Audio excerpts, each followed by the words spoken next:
These three games on UGA's schedule this season could help rewrite a whole new chapter in Kirby Smart's legacy. Coming into 2026, there are a lot of expectations for UGA's football team. They just came off of two back-to-back SEC championship winning seasons, while also having two back-to-back first-round playoff losses in heartbreaking fashion. There are also a lot of questions about whether or not Kirby Smart is still the best coach in all of college football, and if he could still hang with the big dogs in the new NIL era. UGA is looking to put these questions to bed this season, and these three games are going to be the catalyst to show us whether or not UGA is really still the big dogs in town, or if they're just dust in the wind. But let's go ahead and get into it. At number 3, I've got Oklahoma. Oklahoma's coming into Athens for the first time ever since their introduction to the SEC, and it's also their first time meeting Georgia since the Rose Bowl loss in 2018, which is one of the greatest games of all time. And Brent Venables and company are here to play. In 2025, they put up the absolute best defense in the entire SEC with just 13.6 points per game allowed, and not to mention they led the entire country in tackles for loss. And that is the most important part of this game. UGA's offense runs through the running game. They have one of the best running backs in the entire country in Nate Frazier, not to mention they have an extremely depth-heavy running back room in general, plus a really good offensive line. They don't have a lot of weapons at wide receiver, so they're going to rely heavily on the run game to try and beat Brent Venables and this defense. And if UGA passes the test, and they're able to run 4, 5, 6 yards per carry against this Brent Venables defense and show that they're able to rush against anybody, it is going to be a scary sight for not only the SEC, but the entirety of college football. Not to mention, this would be a great game for Gunnar Stockton to finally start taking some risks in the passing game. They're going to be able to open up the play action a lot if they're able to get that running game going, and they're going to be able to take more downfield shots, something that Gunnar Stockton was not typically doing in 2025. He played kind of more like a point guard, not really making a lot of mistakes, throwing only about 5 interceptions last season, but overall, there was a lot left on the field last year, and if he can clean that up, and he can improve upon that, he not only, again, is going to make this UGA offense better, but he's also going to rise up those draft stocks and show that he can truly be an NFL caliber quarterback. Overall, this is going to be UGA's first really big test of the season. We already have a general understanding of what their defense is going to be like. It's going to be good. It's UGA. It's Kirby Smart, right? Those questions don't need to be answered. What I need to know is, can their offense keep up with the best in college football? Right? This defense is going to be their big test. If their offense can not only average 4, 5, 6 yards per carry, but also show Gunnar Stockton playing more uncomfortable than he's used to, which is taking those downfield shots. If he can start to take those downfield shots against a very effective defense in Oklahoma, it's going to tell me everything I need to know, which is that UGA is not only going to end up in the playoffs again, but they're going to be dangerous in the playoffs again. At number 2, I've got Ole Miss. Now, there's not a lot of times during Kirby Smart's tenure as the head coach at the University of Georgia where he's gotten outcoached, right? You could take a look back at all the times he faced Nick Saban, right? Nick Saban is the GOAT. Nick Saban is the greatest coach to ever walk the face of this earth, and more than likely he will be for the foreseeable future. We'll see how the next 10, 20, 30 years go, right? But there's not a lot of times where Kirby Smart or really any coach has gotten outcoached by someone who had to take up the head coach position just a few weeks before the playoffs, right? Obviously, the big story of Ole Miss this past season was Lane Kiffin leaving after their final regular season game and going to LSU and taking his whole staff with him, and even some players, right? So Pete Golding comes in, and Pete Golding's been on the staff for a while, and he takes over. He has a tune-up game versus Tulane and blows them out, right? I mean, it's Tulane. There's not a lot of teams in the playoffs that couldn't really blow out Tulane. Heck, honestly, any team could have really beaten them. Right. But then you go into the game against UGA. UGA is a massive favorite. I mean, UGA is the big dog in this fight.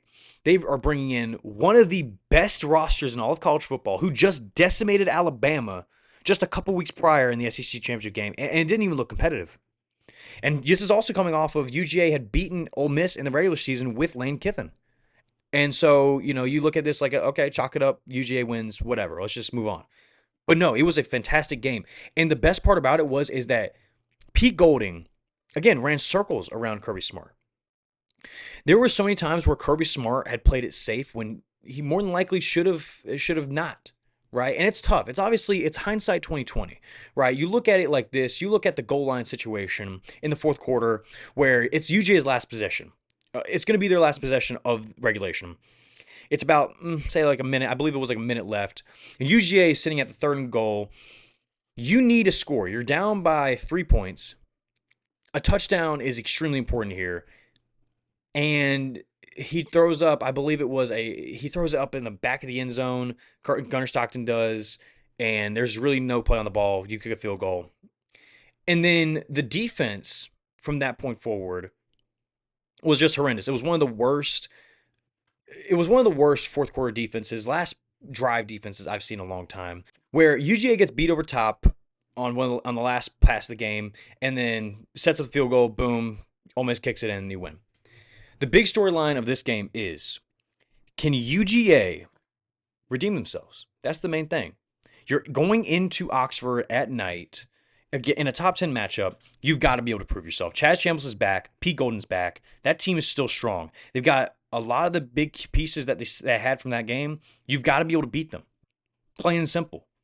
If you can beat Ole Miss after they pretty much brought everybody back, if you can beat Ole Miss and prove that you are able to redeem yourselves, again, that's going to raise a lot of eyebrows, and it's going to answer a lot of questions, because that was one of the biggest stains on Kirby Smart's entire legacy. And he's got to be able to right his wrongs this game. And number one, I've got Alabama. Now, what is there about this matchup that hasn't already been said before, right?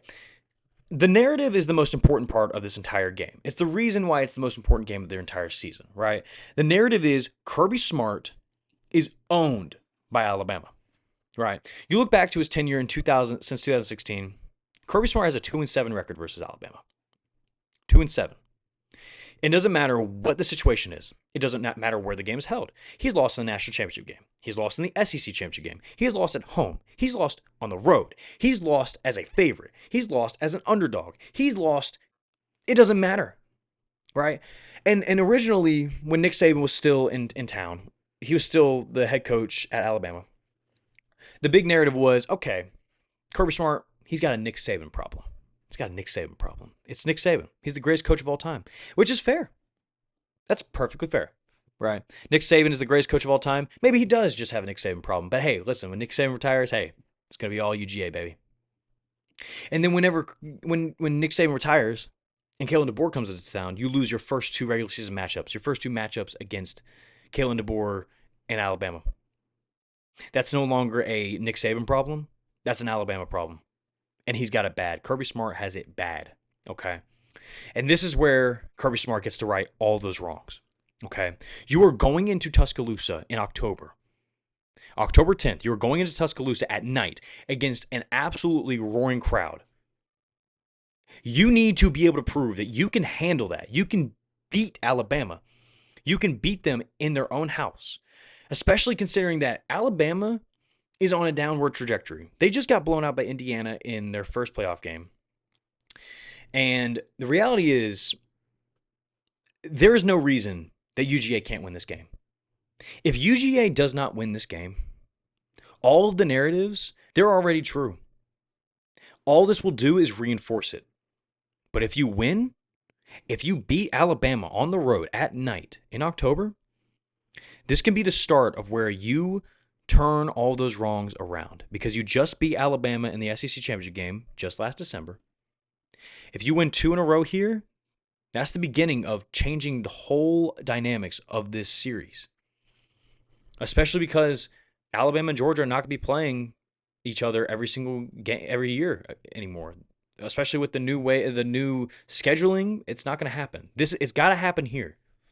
And this game will also more than likely determine the SEC championship game. These two just played. Again, they just played in the SEC championship game.